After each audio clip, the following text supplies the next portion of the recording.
Alright, let's start out with robustness. Do the definition of it. Robustness, or robust, is a characteristic describing a model's, or in our case, an expert advisor's, ability to effectively perform while its variables or assumptions are altered. A robust concept can operate without failure under a variety of conditions, such as market conditions. So a robust strategy basically can handle a changing market, which means it lasts longer. If your strategy blows up after a couple of months, it isn't robust. It was over-optimized. What is optimization? Optimizing basically means that you are fitting your strategy to data.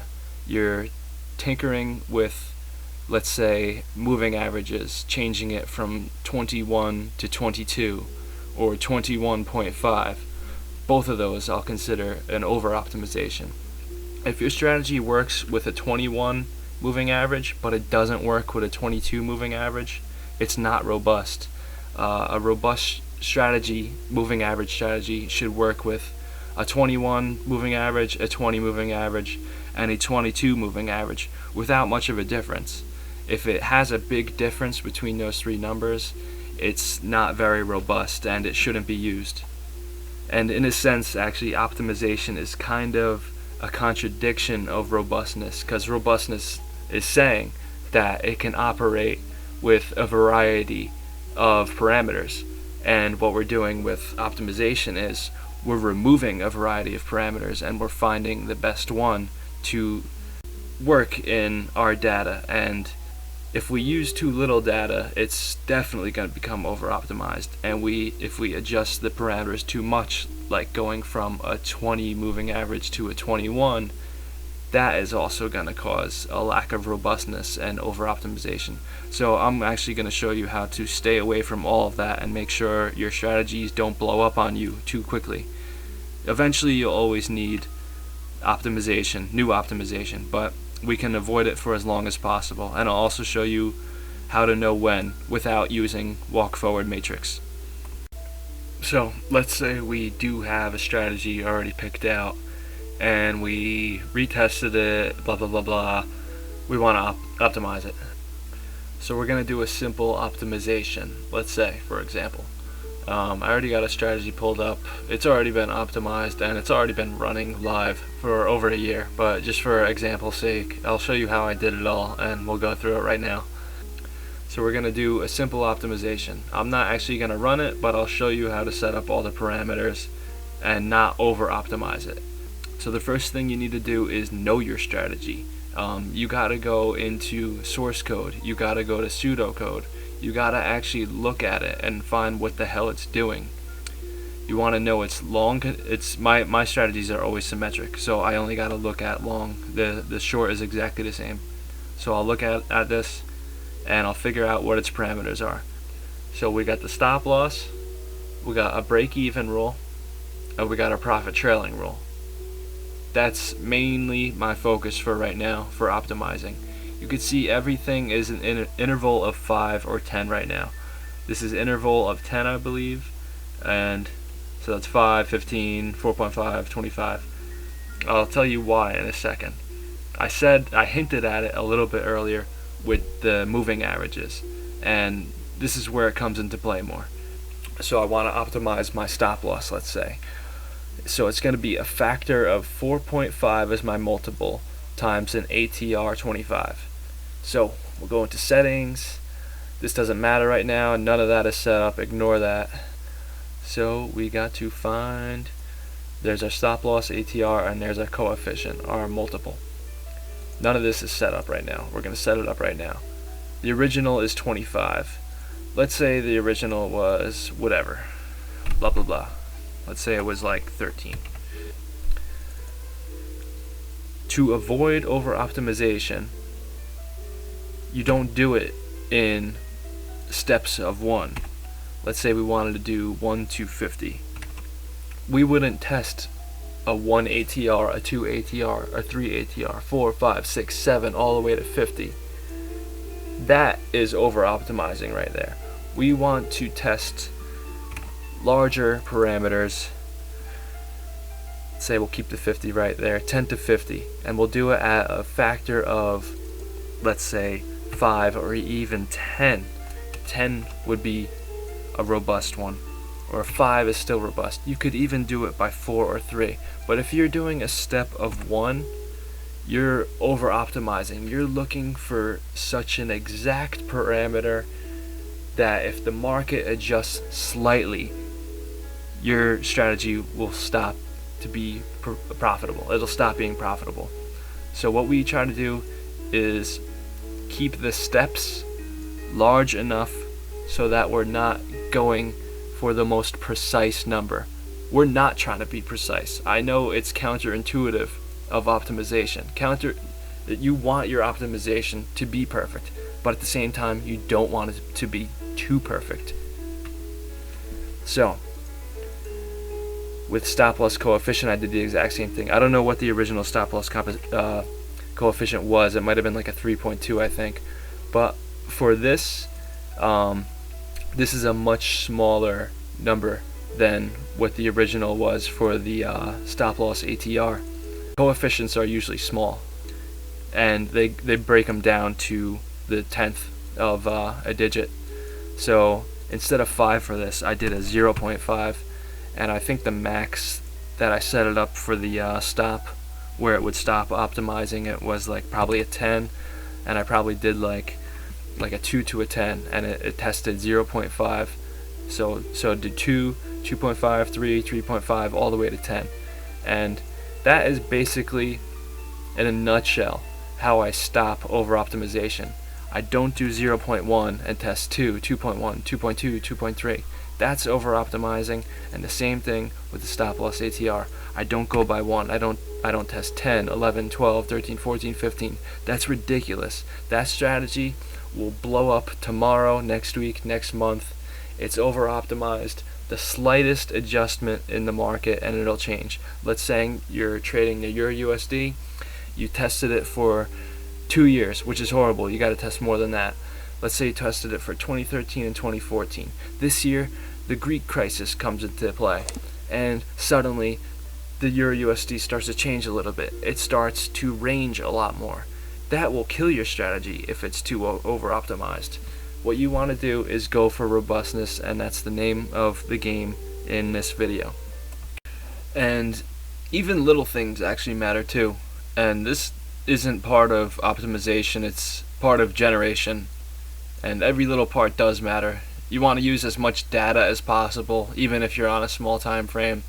And you want to make your tests and your generation as hard as you can on the strategy. You don't want to make it easy, and by that I mean you want to make spread much higher than it is in the real world, and you want to add some slippage. Sometimes there's slippage, sometimes there's not. I put in 1.5, so every single trade has 1.5 slippage.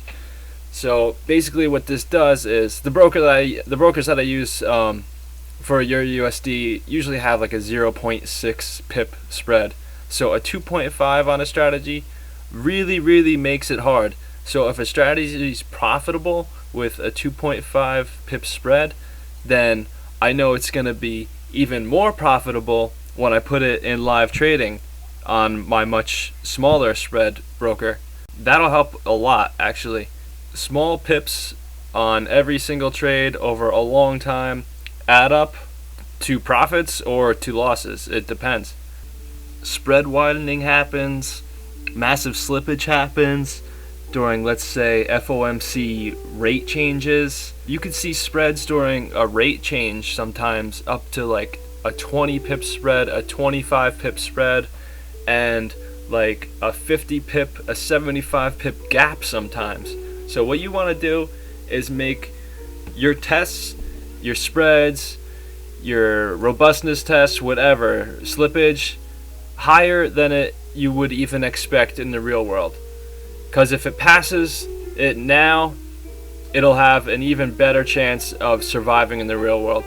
The real world does not go as expected. Live trading never goes as expected. Live trading never looks as good as it does in tests. That I know for a fact from experience. So let's say we're optimized and now we got this is our chart, and we're gonna live trade it. We put it in the market. We have to know our strategy in and out. So when it's in a losing period, we don't turn it off and make a new strategy, and we don't keep on optimizing it. We have to know when to optimize it as well. So let's say we start our strategy and we just happen to start at a drawdown period. Let's say we start right here, and after, let's say, 20 trades, our equity looks like this.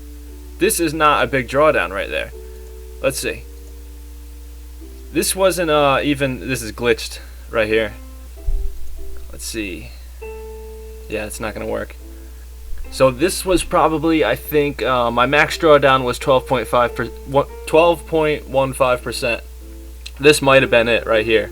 So that's only a 12% drawdown. If your strategy in live trading isn't exceeding, let's say a 12.5 or 12.15, then it's fine. It's drawdowns happen. It's not exceeding its max historical drawdown. It's still fine. Normally what I'll do is, let's say we'll use the 12 example again. If market conditions start to change and my strategy, which has a 12 historically, gets a 15% max drawdown in live trading, I'll start to question the strategy. I'll start to question if the market conditions changed. I'll start to question if it's over optimized. I'll start to question if it needs to be re-optimized.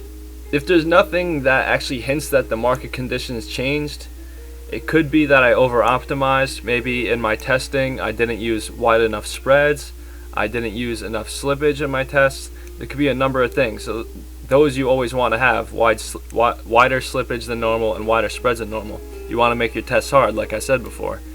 So let's say we did get to the 15% drawdown. I felt like all my tests were good. I felt like the market hasn't changed. Then it might be time for another optimization. But if we didn't hit that max drawdown, then the strategy's fine. It's just in another normal drawdown period. Look, they happens there. It happens here a little bit. It happens here a lot. Happens in there. Peaks and troughs happen. You have to trade the strategy for the long haul, and that's extremely important. So in summary, you want to make your tests as hard as possible by making a little bit wider spreads, adding a little bit of slippage. You want to use extra long data, because if a strategy shows that it survives many years, then it's likely to keep surviving for many more future years. You want to retest on several different data sets. If we're doing the Euro 1 hour, we want to retest on Duca data. We want to retest on the data that StrategyQuant came with. We want to retest it in MT4 with the brokers data, a couple different brokers data.